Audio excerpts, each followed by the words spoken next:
Hành trình đặc biệt của kỷ lục gia tung bóng Việt Nam. Vẫn chạy, cướp, không bao giờ đứng yên. Tung bóng là rất dễ.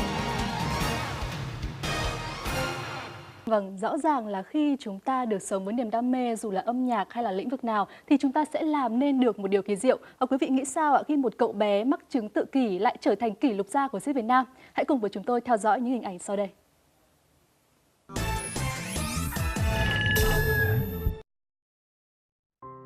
Cái tên Khôi Nguyên thì nó có một cái gì nó mới mẻ, tinh khôi, nó tinh khiết.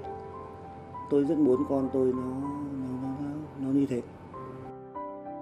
Khi đẻ cháu ra ấy, thì nó phát triển rất tốt. Từ lúc 6-7 tháng ấy, thì nó có những cái hiện tượng rất lạ.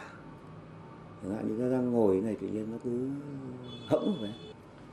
Tôi mới cho đi vào bệnh viện. Nói luôn, họ bảo là cái bệnh này không chữa. Tôi đứng như trời trồng và người tôi nó không còn một cái gần như là nó không còn cảm giác gì nữa. Và vợ tôi lúc đó thì khóc tu tu như một đứa trẻ con. Do Khôi Nguyên bị phát hiện tự kỷ từ bé nên cả bố lẫn mẹ đều phải nghỉ làm ở nhà để chăm sóc em. Nhưng dường như đó vẫn là chưa đủ đối với cậu bé tăng động giảm chú ý này. Cứ đánh vật suốt ngày nào cũng đánh vật, chia nhau để đánh vật. Với mong muốn giúp con sớm hòa nhập cộng đồng, bố mẹ Khôi Nguyên đã tìm mọi lớp học, từ vẽ, đàn, hát đến kỹ năng sống. Vì bố em tin rằng Nguyên khiếm khuyết nên chắc hẳn cậu sẽ phải có một năng khiếu đặc biệt nào đó. Nhưng chưa năng khiếu nào được bộc lộ cả. Nguyên vẫn phá phách, lầm lì và hoạt động không ngừng, cho đến khi bố Nguyên tìm đến trung tâm Tâm Việt. Hồi đầu tôi đến thì tôi thấy rất là lạ. Tất cả mọi người ở Tâm Việt đều tung bóng và đứng trên con lăn. Khi bạn Nguyên đến đây là không ai chấp nhận bạn cả. Phụ huynh không muốn cho bạn vào lớp. Vẫn chạy và cướp, không bao giờ đứng yên. Cả một cậu bé chỉ biết chạy và cướp thôi. Thực tế là bạn ấy chân rất tuyệt vời. Tôi nhìn thấy bạn đứng con lăn, còn tôi tập con lăn cả tuần ấy, tập một hôm được ngay. Thấy bạn giỏi lên thì tôi phải mời anh Nguyễn Quang Thọ là nhất siếc Việt Nam về tung bóng. Lần đầu tiên mình gặp bạn ấy, đúng là trong tư tưởng mình không bao giờ mình nghĩ là bạn sẽ tung hướng được.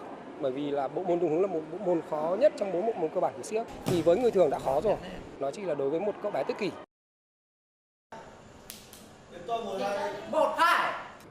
Tôi chứng kiến ở đấy khi là cháu ở Tâm Việt thì nó thay đổi từng ngày. Bắt đầu từ cái tung bóng đấy, kéo theo rất là nhiều các kỹ năng khác của cháu nó hoàn thiện rồi. Nó tung bóng giỏi, nó say mê tung bóng. Tự nhiên nó nói năng cũng lại lưu loát, đỡ tăng động lên. Thì mình thấy sự khác biệt hoàn toàn của Khôi Nguyên là bạn ấy tung 4 bóng thành thạo, đội chai trên đầu và đi con lăn. Và lúc đấy là trong đầu mình là thay đổi hoàn toàn, từ lúc là không thể làm được bây giờ có thể làm được. Miệt mài tập luyện, với Nguyên đó đơn giản chỉ vì em thích được tung bóng. Tung bóng giỏi sẽ được đi biểu diễn ở nhiều nơi, gặp gỡ được nhiều người, được tặng hoa, được chụp ảnh và được lên TV. Chỉ khi đó, bố mẹ ông bà sẽ tự hào về em và Nguyên không còn là cậu bé bị người ta kỳ thị, không cho học cùng nữa. Đi với tôi mà chưa cầm cái máy quay lên là bạn không chịu đâu. Phải quay lên, phải lên face ngay và tác Nguyễn Hiệp bố bạn vào. Và khi Nguyễn Hiệp like lại rồi thì bạn yên tâm. Vào tháng 5 năm 2017, Khôi Nguyên đã được Tổ chức Kỷ lục Việt Nam xác lập kỷ lục Hành trình ý chí kỷ lục Việt Nam với nội dung cậu bé tự kỷ đội chai trên đầu tung 8 bóng trên xe đạp một bánh trong thời gian lâu nhất. Và đặt cái mốc này để cho các bạn diễn viên siếc có thể phá cho về cái kỷ lục này. Nhưng mà mình nghĩ là cũng rất chi là lâu, bởi vì cái số lượng tung bóng lâu của bạn ấy là 20 lần. Trong lúc mình tập với bạn ấy là toàn tung 50 lần thôi. Nhưng khi lập kỷ lục thì mình chỉ khuyên bạn ấy tung 10 đến 20 lần thôi. Tiết mục đứng con lăn rất khó mà tung bóng lại rất dễ. Chị lại trở nên khó lắm. Trật tự. Tony trật tự. Tại sao lại phải nhắc các bạn trật tự? Tony trật tự em nói mất tập trung. Tôi đang rất muốn để mọi người có đồng cảnh với tôi ấy, hiểu một cái điều rằng là không có một cái sản phẩm nào là sản phẩm hỏng.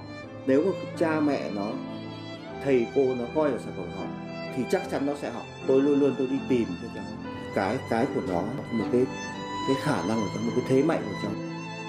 Einstein hay Newton từng được coi là những đứa trẻ bị tự kỷ, nhưng hãy nhìn cách mà họ trở thành những nhà bác học lỗi lạc.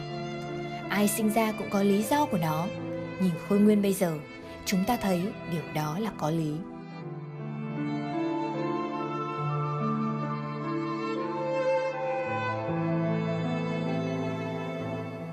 Vâng, ước mơ của em Khôi Nguyên là được trở thành người tung bóng số 1 thế giới và trải qua rất nhiều những năm tháng dòng dã tập luyện. Thành công của em có được ngày hôm nay đó là nhờ sự nỗ lực tập luyện của em, cùng với đó là sự bên cạnh sẻ chia của người thân, gia đình và đặc biệt là các thầy luôn bên cạnh để giúp đỡ em. Và chắc chắn rằng ước mơ của em sẽ còn được thực hiện được cao hơn nữa và hy vọng rằng đó cũng là nguồn động viên, nguồn động lực dành cho những gia đình khác cũng có con em kém may mắn như vậy.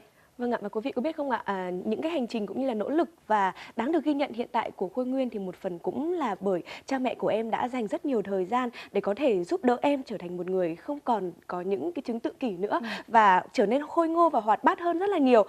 Chúng tôi cũng được biết rằng là sau khi biết là em mắc chứng tự kỷ thì mẹ của em cũng đã nghỉ làm việc và cũng đã đăng ký học. Còn hiện tại bây giờ thì mẹ của em cũng đã trở thành một người giáo viên để chuyên dạy cho những đứa trẻ cũng mắc chứng tự kỷ giống như em có thể vượt qua được hoàn cảnh của mình.